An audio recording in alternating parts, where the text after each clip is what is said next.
The Mystic's Almanac, Navigating Life with Science and Soul, with Judith Boice, The Face of God.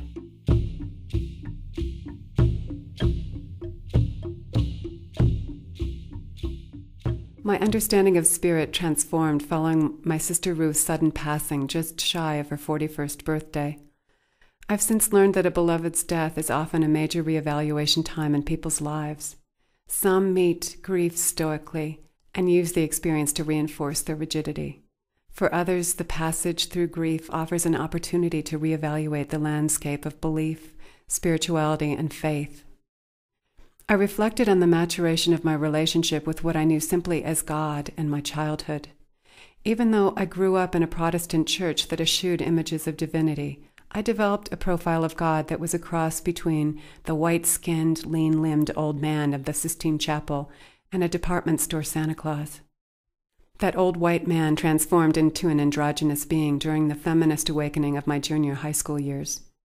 Then, as a teenager, I spent several summers backpacking in wilderness areas, and during those trips I came to know the power of Creator through the beauty of nature. The singular face of God shattered, and each element of creation became a fractal of that magnificent life force. Creator metamorphosed again as a college student to a purely feminine goddess. I needed this womanly relationship with spirit to heal the centuries of patriarchy that had shaped contemporary Western religions.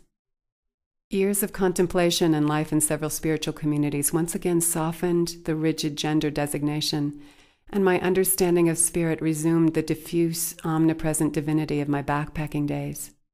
My work as physician and acupuncturist further developed my experience of divine essence as I honed the ability to strengthen and move this godly life force, or chi. Throughout my spiritual journeying, divinity has remained a part of the earth and all of creation, rather than a disembodied sky god lording over some celestial resort called heaven. I am most at home with ancient Tibetan traditions, my Shawnee family, and the spiritual roots of my Celtic ancestors who practiced the old ways of working with the underworld, the goddess, and angelic beings. Divinity rests in the wilderness, the chapel, the garden, the bedroom, and my bones. When I am awake, Creator is alive in every aspect of my life. My sister's death also uprooted my belief in a personal God.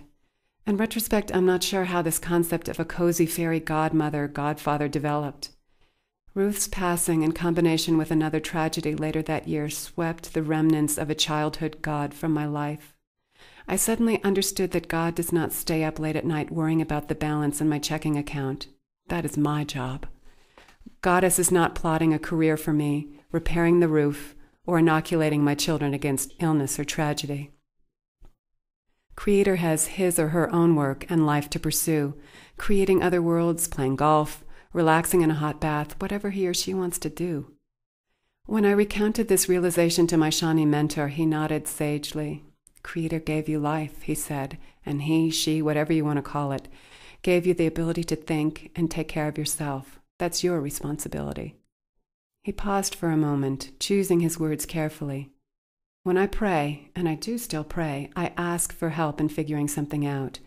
Creator, help me think through how to support my family. Help me figure out how to find a job.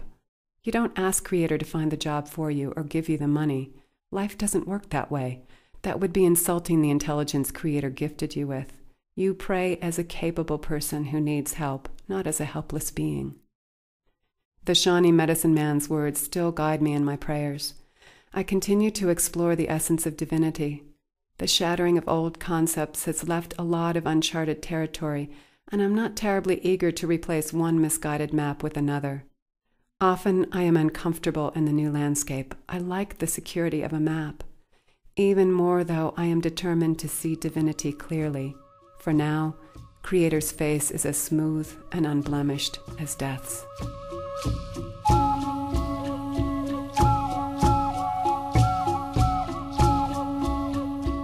Judith Boice is a naturopathic physician, acupuncturist, writer, and single mother of twin boys. She lives in Montrose, Colorado.